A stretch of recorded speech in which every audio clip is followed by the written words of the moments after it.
The essence of strategy is choosing what not to do. Deployment mechanism is that strategy where we choose what to do. Deployment system is often required for satellites to execute various missions. To give us more insight about the deployment mechanism and to take this workshop further, I would like to call once again Mr. M. Venkata Rao sir to come and talk about the deployment mechanism.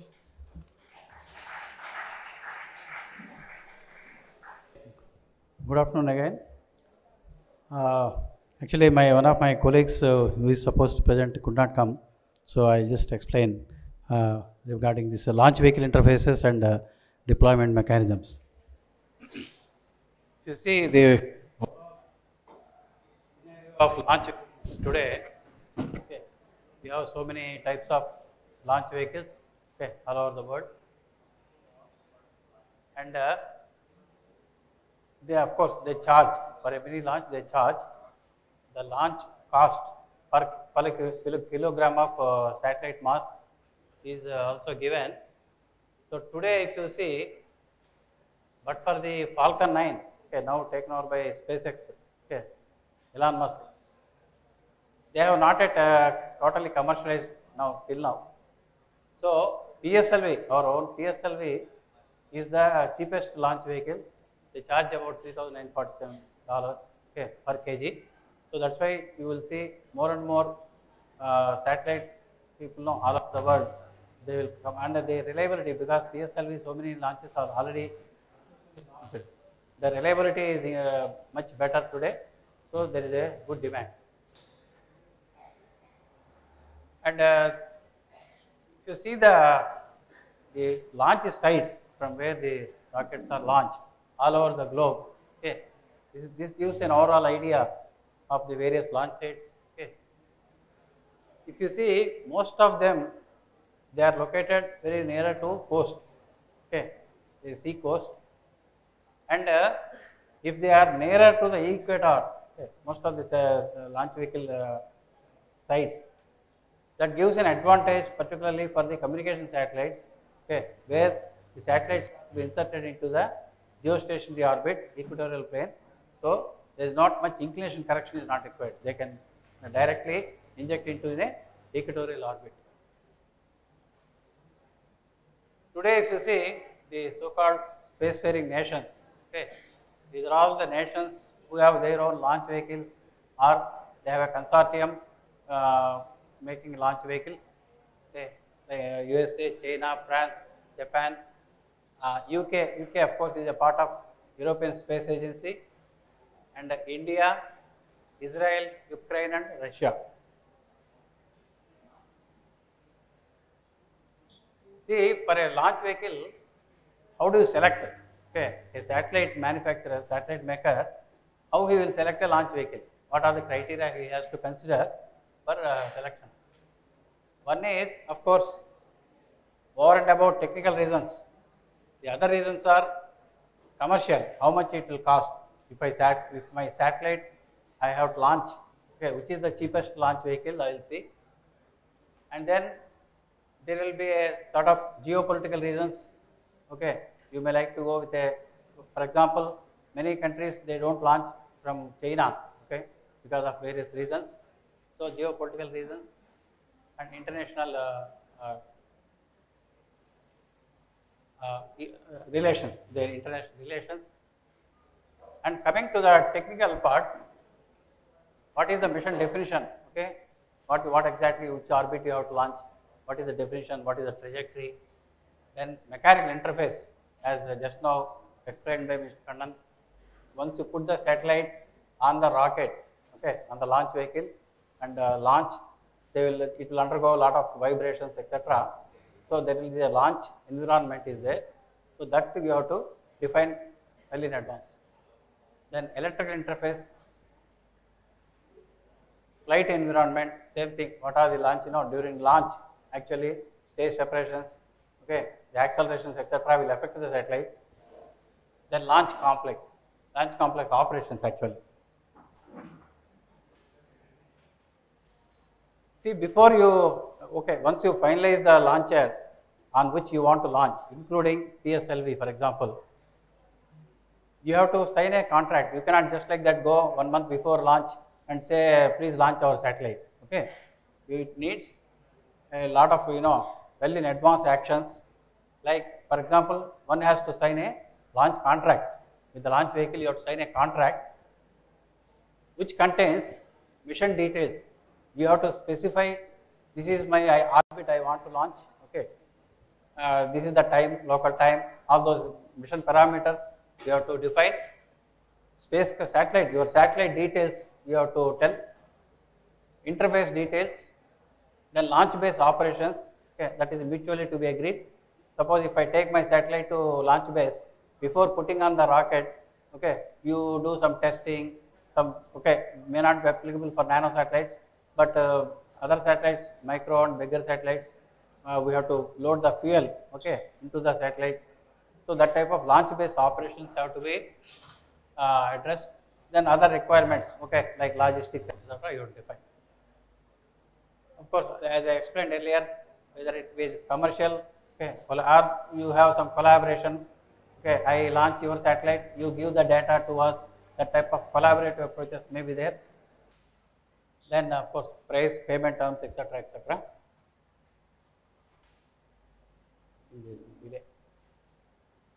So, coming to the mission definition, I told you you have to define the orbit, what orbit you want. Of course, as I explained in the morning, nano satellite, you may not get exactly what orbit you want it, because it will go as a co-passenger with a bigger satellite. But normally these are the things you have to define for any other satellites also. What are the orbital elements? Injection, dispersion. See, injection dispersion means to achieve a orbit, particular orbit of altitude, inclination, all those parameters, at a particular point only the satellite will be separated from the rocket. Okay. So in that injection there will be some dispersion. Okay. Exactly that point may not be at the same point, or some dispersion will be there in the inclination, altitude, etc. So those boundaries have to be defined well in advance. Then separation velocity and injection rates. Once the satellite is injected, it will have some velocity, okay, and body rates, it will be simply tumbling. Okay. So the rates you have to define the upper limit. Beyond this, it should not exceed. This is the body rate. So then, of course, from the launch vehicle side, they will work out based on your inputs. They will work out flight sequence. Okay. Then axis definition. Once you mount the satellite, where it has to be mounted. The rocket launch vehicle will have its own axis definition. Roll axis is where it takes off. Then pitch and y-axis. Okay. So once you put the satellite will have its own axis again. Roll, pitch, yaw, as shown by Mr. Barve. So these two, when it is injected, what attitude you have to inject, all these things have to be worked out.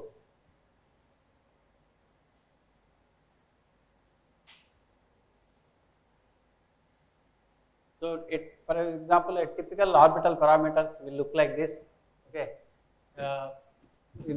morning I explained sun synchronous polar orbit, SSPO orbit. If you want at an altitude of 800 kilometers, you have to specify the altitude, mean altitude. Actually, it will be, because it is an elliptical orbit, it will vary. Okay, but you have to define the mean altitude, then orbital period, eccentricity E, orbit inclination. Then equatorial crossing time. When the satellite comes from North Pole to South Pole, okay, it crosses the equator. At what time it has to cross? That's called the local time. That's very important for remote sensing satellites because of sun angle, sun illumination. Okay, that's very important. Then normally the specification for body rates. Okay, as I told you, bigger satellites, once they are thrown into the orbit, okay, they will also have little body rates, but not as much as nano satellites will be simply tumbling. Okay, whereas bigger satellites, 800 kg type of satellites, okay, they will have little rates, body rates. So the specification is generally it should be less than 2 degrees per second rate. Then injection dispersions will be of the order of course, we always said it will injected with some velocity. What is the required velocity to get into the orbit? So over that velocity, you have a delta V, delta velocity requirement of say some 24 to 60 meters per second. That is the dispersion it can have.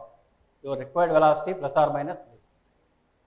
Then oscillating launch vehicle, once injection is over, within certain time, they will give you the oscillating orbital parameters. That means initially where it is injected and which orbit it will go. Okay, those parameters launch vehicle will give.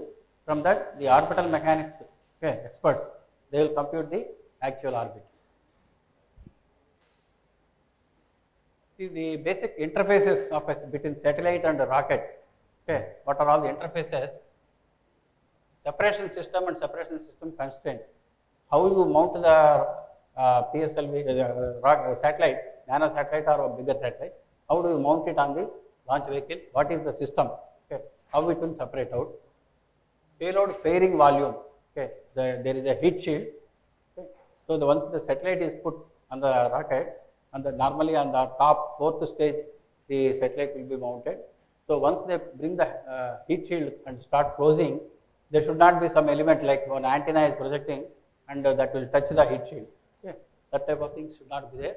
So the volume they will define, and the satellite should be within that, including the dynamic variations. Then launch loads and stiffness requirements, Kannan already explained. Mass properties, what is the mass, moment of inertia of the satellite. You have to both computed value and measured value, both we have to give it to the launch vehicle. Then mounting location, spacecraft handling system. Okay, of course, for nano satellites it may not be complicated, but for bigger satellites, so while putting the satellite onto the rocket, there will be a handling system, okay, with which you have to lift the, suppose 500 kg, 600 kg type of mass.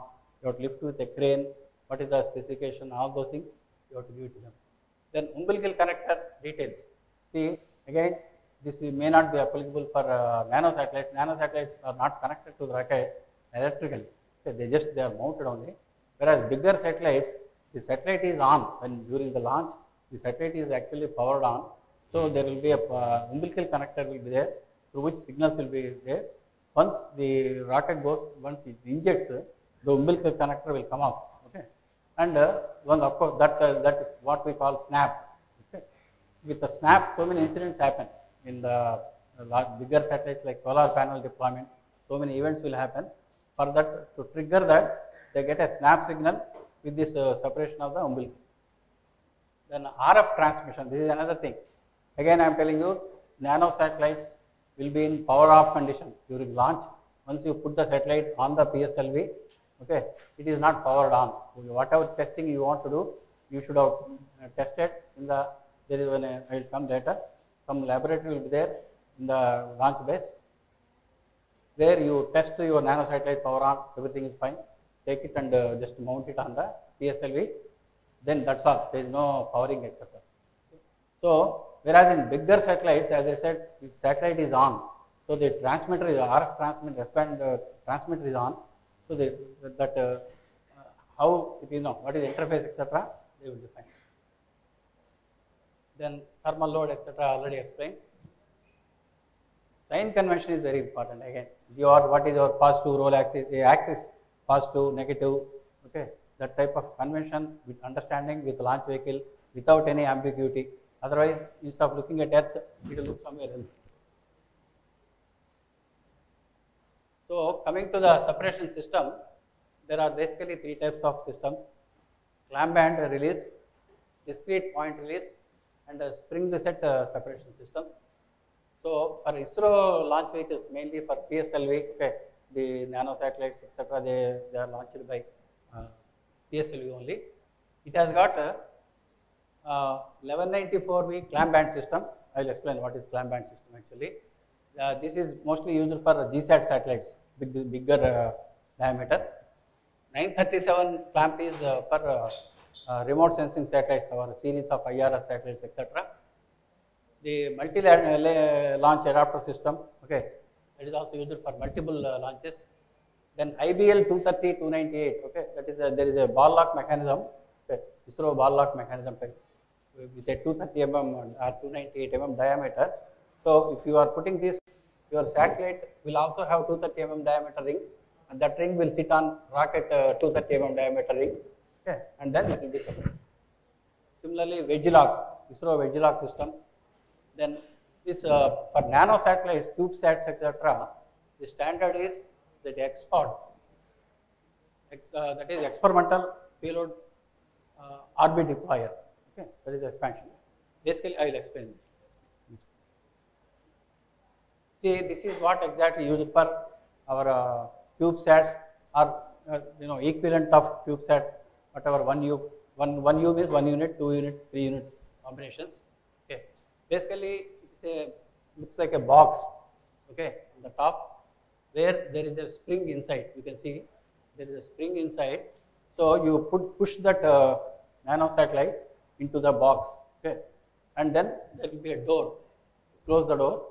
Okay, with a Vectron rope. There is a Vectron rope, like it's equivalent like a nylon rope. So that will be holding. Okay. Once it is in orbit, you just there will be a small heater. Once you heat, the rope will cut and the door will open. Once the door is open, because it is under spring load tension, the satellite will be popped out. This is called that payload push-out deployer.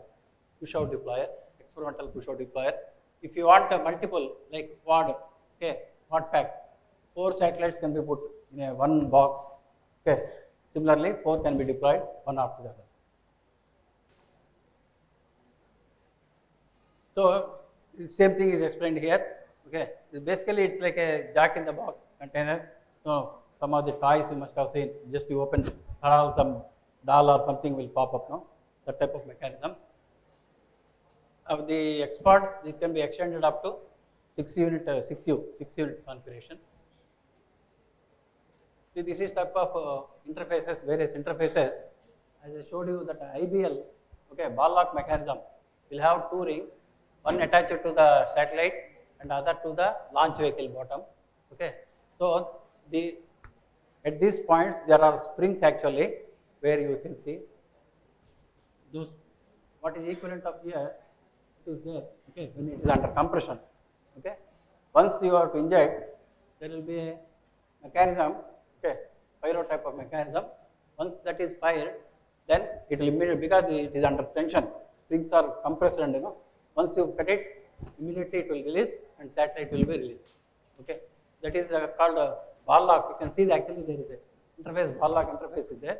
Whereas wedge mechanism is the ring will have 2 wedges, both side, rocket side, and I will explain in the next one. So it will be like this, and then you put a clamp here. Once you open the thing, it will again. This is normally used for bigger satellites. Okay, the so-called clamp band, Merman band, we call it Merman band separation system. Okay, it will have 2 semicircular, okay, ring type of things. What you are seeing here. So this is one ring, and other side also one ring. Here at the end of 2 rings, okay, here and here, you will have they will be clamped actually, okay, and it is tightened. That material is a special material, okay, having very high tensile strength. So they will be clamped like this with a wire.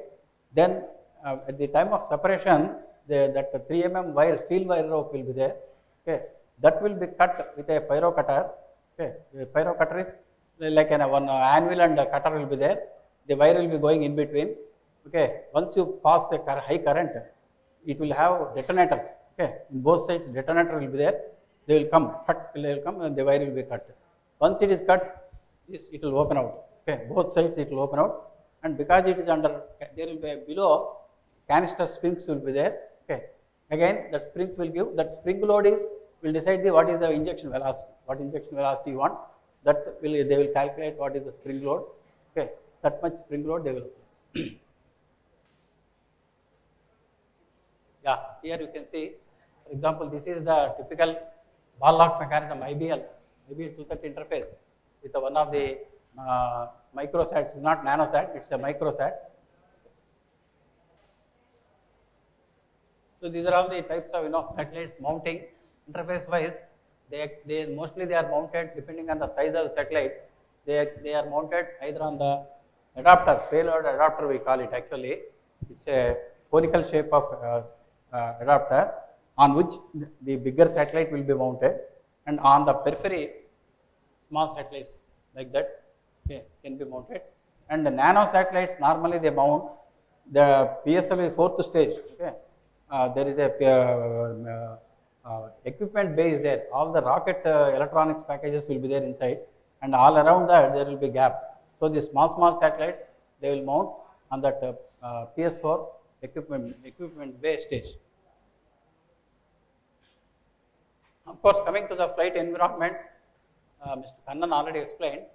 There are mechanical loads, okay, basically static loads and dynamic loads. Of course, static loads are converted to quasi-static loads, and dynamic loads are random acoustic shock, okay, and stiffness requirements. Most important, they will specify the stiffness requirements. Launch vehicle will tell, as he told, the longitudinal axis where it rocket takes off. No, in that axis you should meet greater than some frequency they specify.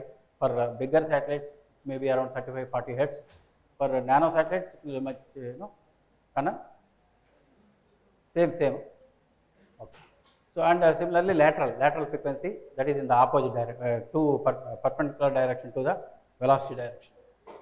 So normally the satellite team, if you make a nano satellite, what you have to do is you have to make a finite element model of the satellite, and then that model you have to give it to the launch vehicle team. Then they will do one coupled load analysis with their launch vehicle interface where your satellite is mounted. Okay, what are the loads coming from the rocket and how it is affecting the satellite. They will compute, do some analysis and give you the loads. Okay, you please test the satellite, these loads they tell. You have to test the satellite to those loads and tell them that my satellite will work. Okay, you have to electrically, after vibration test, okay, after each test, before and after you have to test the satellite electrically, all systems, and you say they are all working all right even after vibration. And then once you do the actual vibration, you measure the responses at various points, responses, etc. That in turn you give to them. Once again they will fine tune and clear the satellite for launch. So this is umbilical. I told you umbilical connector, again, of course not applicable for nano satellites, but the umbilical connector location, where it is located, the satellite, a bunch of wires terminating in a connector, okay, will come, and on the rocket there will be another connector. There is a special type of connector actually. So they connect it, and when the satellite separates from the rocket, the connector will come out, okay, with that force.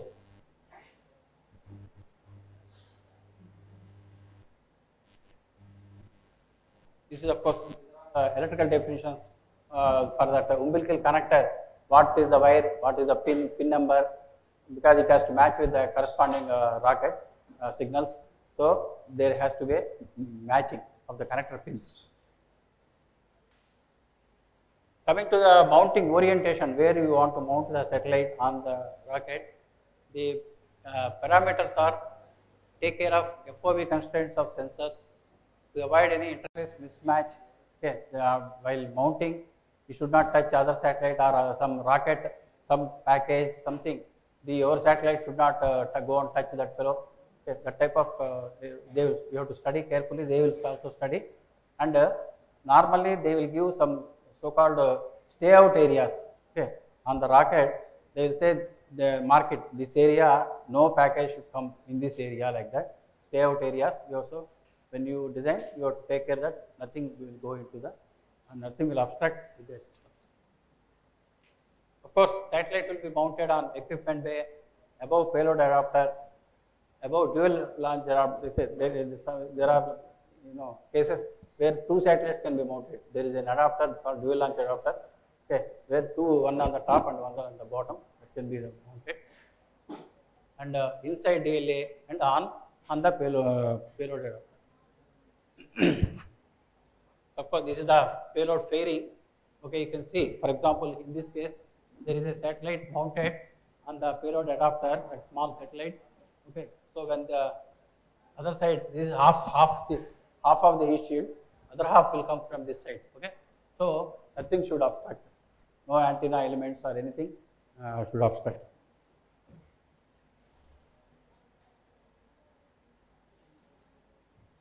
Of course, other interfaces, most important is of course, again, see, these are all applicable for bigger satellites. Some of these small satellites, for example, safety system, safety of satellite, testing and operations. When you operate the satellite at the launch pad, for a nano satellite, normally till now there is no propulsion system. Okay, because of small satellite, there are no propulsion system. But microsats onwards, today already propulsion systems are there, and the bigger satellites will have bigger propulsion systems. So one of the important activity at launch pad is the fuel you have to load into the propulsion tanks. Okay, so that is a very dangerous. Fuels are all very dangerous, hazardous chemicals. So how to handle the chemicals? Okay, what precautions, etc. That will address all the safety aspects. You have to in fact make a document and submit it to the launch vehicle team. They have to approve it. And at the launch base, for example, if you go to Sriharikota, there will be a safety team. They will actually monitor what you are doing, okay, and the safety aspects particularly they will be watching.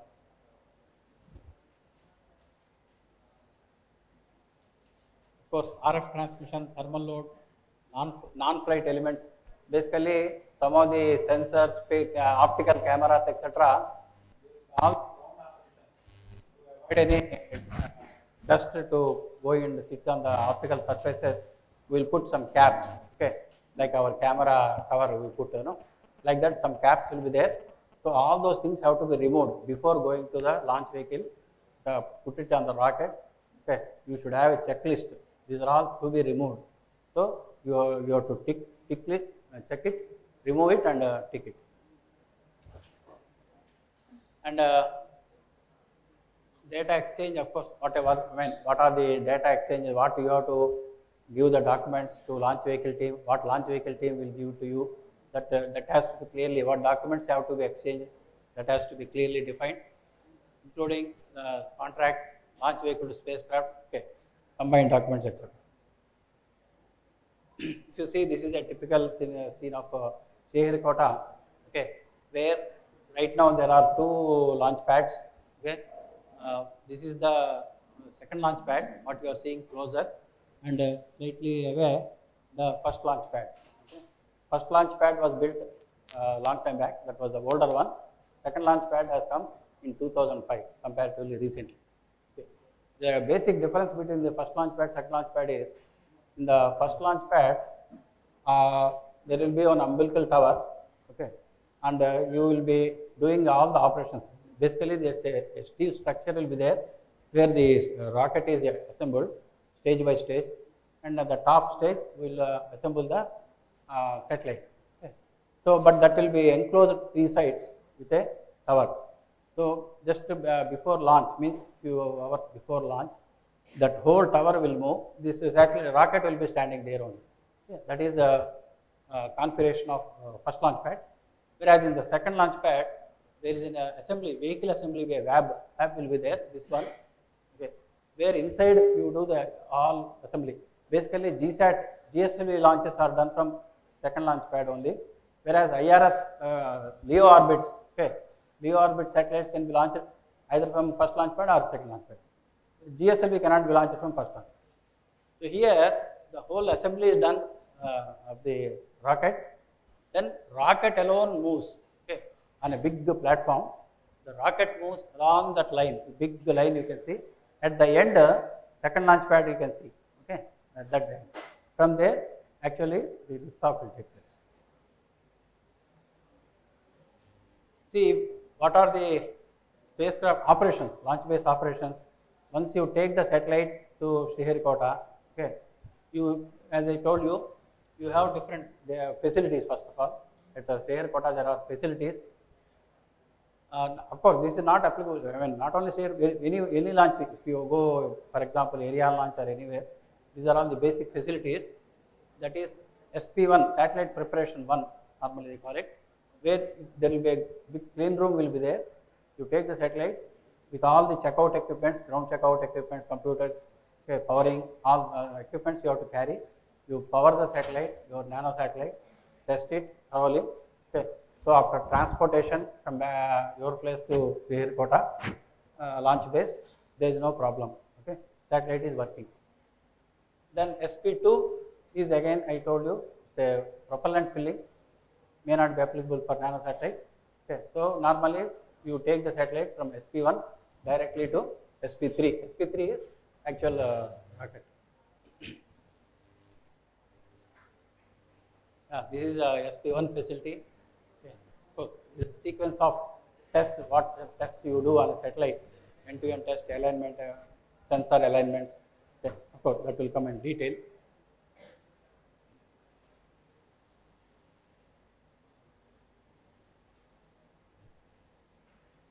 This is the SP2 where satellite, see, you can see people are filling the fuel into the satellite. Okay. There is a big fuel tank, and they have to wear specially dress for that, safety protective dress. Even if the leakage is there, they should not be affected.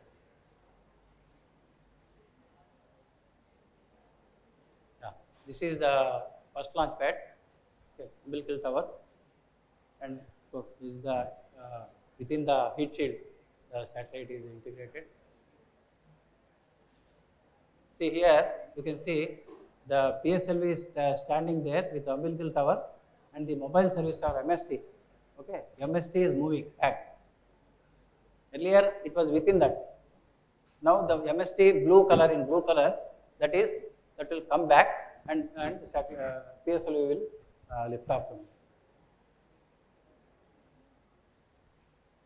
Of course, some of the requirements like, see, what is the azimuth rocket when it takes, what is the azimuth, what are the coordinates, all those things are all for the expert support which is required.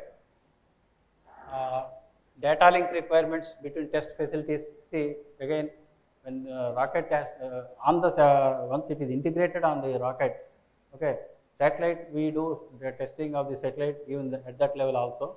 So we need to transfer the data from the rocket launch pad to the checkout area. So what are the cablings, etc. details, that is all details. Okay. This is a control center in the Sriharikota, okay, one of the launch vehicle control center. We call it, there will be two centers actually, one is MCC, okay, Master Control Center, and other one is LCC, Launch Vehicle Control Center. Okay. So Launch Vehicle Control Center is full of launch vehicle experts will be sitting there and monitoring. Master Control Center, the mission director, all center directors, okay, they will be sitting and monitoring the launch. Tomorrow you will see, okay, both maybe around this time when launch is there, that time you can have a look. So these are all the vehicles, PSLV, okay, GS Mark II, and that is GSLV.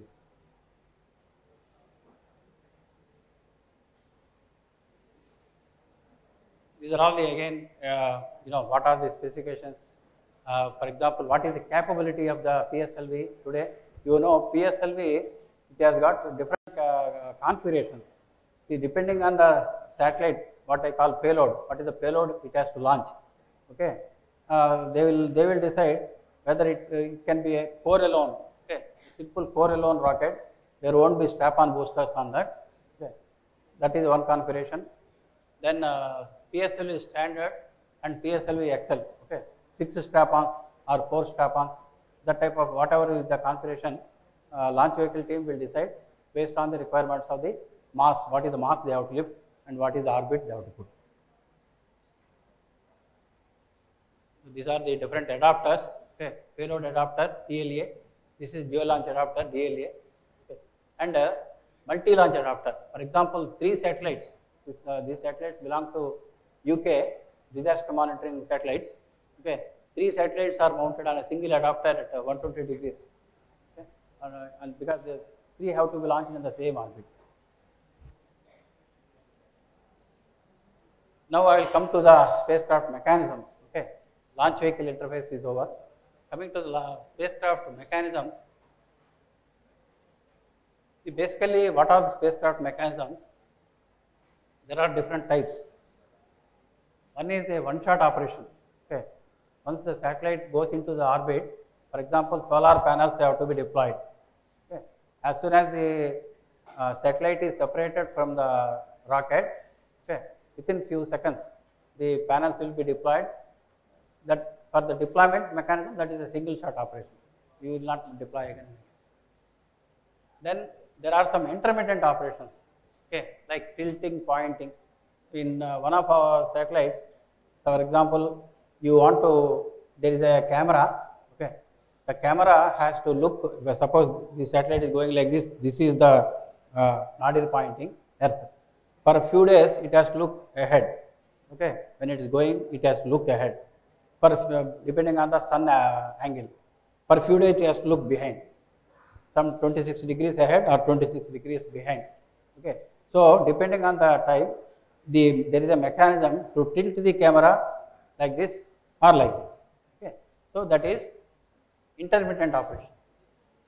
Then continuous, there will be some requirements where continuous operation, for example, some antenna pointing, okay, phased array antenna, it is passing over there, it will continuously look towards, when satellite is going, it will go in the opposite direction and look towards the ground antenna, okay. That is the continuous requirement. So almost all satellites have mechanism. Of course, coming to again nanosats, as it was shown earlier in some pictures, some satellites like a 3U configuration, they have the solar panel deployment, okay. Other than the antennas, okay. Sometimes the PTC RF antennas, they will be using some measuring tape type of thing, which will be deployed for VHF, UHF, okay. They will be deployed. Other than that, there won't be many mechanisms. See, the deployment, any deployment, okay, mechanism is a very crucial for the satellite. So it has to be highly reliable, okay, very reliable. In fact, for your information, ISRO has developed so far 300 deployments, okay, all were success, except only one, okay. The first Apple satellite, the solar panel, one of the solar panels did not deploy, okay. So that was then lot of study, analysis, everything was done, and subsequent to that, the first remote sensing satellite, IRS, okay, the solar panel deployment mechanism was tested so thoroughly, okay, simulating the conditions, very cold, under cold, minus 30 degrees centigrade, okay, plus temperatures, like that, so much testing was done without any ambiguity. That's all, that there is no looking back. After that, all satellites so far successfully deployed. So what it requires is a good design and elaborate testing and extensive analysis. Okay, all the three have to be. The hardware requirement mechanisms, solar arrays, okay, antenna, reflectors. Most of the geosat satellites, okay, the antennas are folded condition because of the volume, okay, in the heat shield. So they are folded during the launch and they are opened up in the orbit. Then pointing, tiltable cameras, radiator panels, okay, for thermal control, you need sometimes bigger area to radiate, but you cannot put in the same configuration. So during launch, hold it. Once in the orbit, you open it, so that will act as a radiator for heat. Mechanical shutters for some of the cameras, okay, at the time of launch, to avoid any contamination, okay, some dust particles, something should not fall on the camera, so there will be a shutter, okay. Once in the orbit, open the shutter. So critical parameters for governing design, stability, alignment. See, this wherever it is repeatable or even one-time deployment, the stability has to be there, okay, and pakka alignment has to be perfect. Once you deploy, it has to come to that same position only. Otherwise, for example, antenna, if you don't come to the same position, the radiation pattern will totally change. So the deployment mechanism uses, okay, actuators. You have to first actuate the deployment. There will be some hold down which is holding, okay. It can be a hinge mechanism or some other holding mechanism. You have to release the holding, then only it will deploy. So they are called actuators. What to do? Pyro cutters, as I explained just now, a 3 mm wire, steel wire rope, will be cut by a pyro cutter, that is extensively used. But for most of the nano satellites, okay, you don't, because the pyro cutter is it gives a very high shock, number one. Number two, it requires a very high current. Okay, battery has to give a very high current. Okay, so and that much load is not required. Normally for nano satellite mechanisms, that much load is. So what they use is this shaped memory alloys. Okay, for pin pullers, Frangi bolts, and paraffin actuators.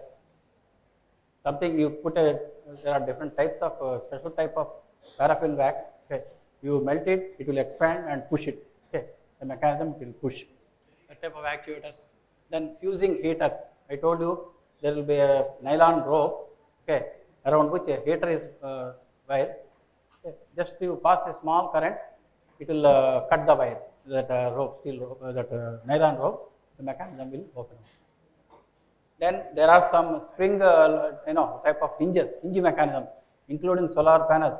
When the two panels are hinged here like a door, once you open, it will open like this. Okay, so that type of mechanisms are also used, and some are motor driven, where you want a controlled mechanism, okay, to avoid any shocks. It is a controlled deployment with a motor. For example, you must have seen geosat. Some of the geosats have a big long sail, and at the end there will be a sail. Okay. So that mechanism is released with a motor-driven control. And the spring materials, beryllium copper is used. Okay. Then clamps release mechanism operated by actuators. This split tube booms, okay, recently developed. Okay, it's a semicircular type of material. Once you fold it, it will be like a flat. But the moment you open, it will be like open like a tube actually. That type of mechanisms.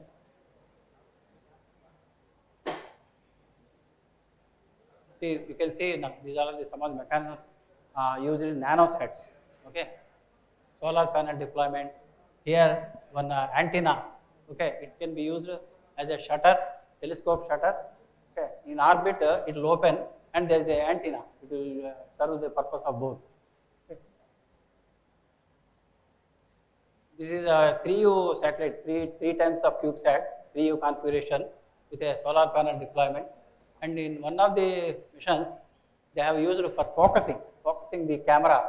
Okay, maybe if there is some disturbance or some defocusing, you can even use the focusing with a piezoelectric mechanism. This is of course a recent development by a company in USA called Tethers Unlimited. Okay, compact onboard robotic articulator.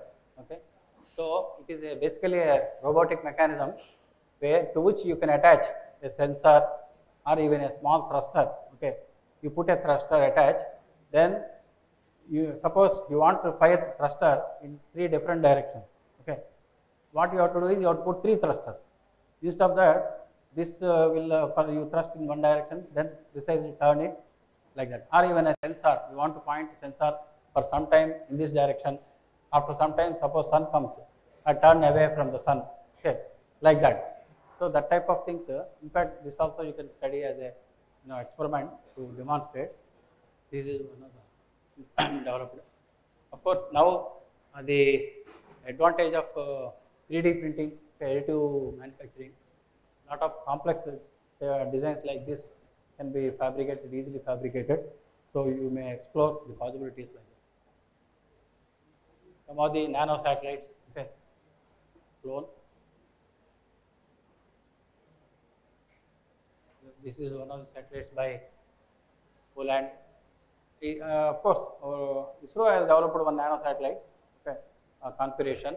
This is called Indian ISRO Nano Sat INS. Okay. They have launched 3 satellites.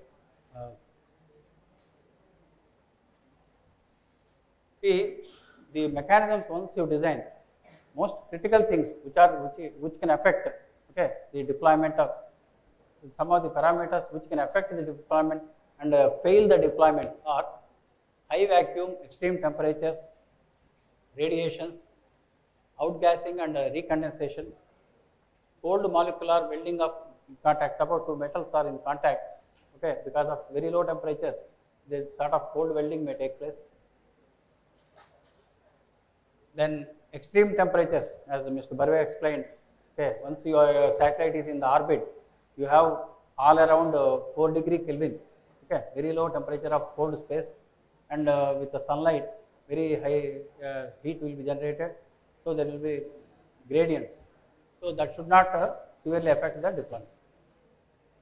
Then spacecraft charging effects, gravity loads, and some of the materials, whatever materials you are using, very important for any satellite design, nano satellite or big satellite.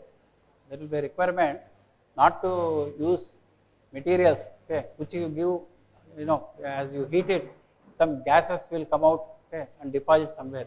They define in terms of total material, TML and CVC, condensable volatile content materials, such materials like oils, lubricants, grease, that type of things you should not use.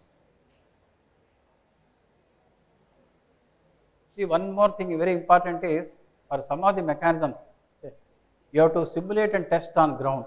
Okay. But on ground you have gravity, 1g gravity is there, whereas in the orbit there is a 0g.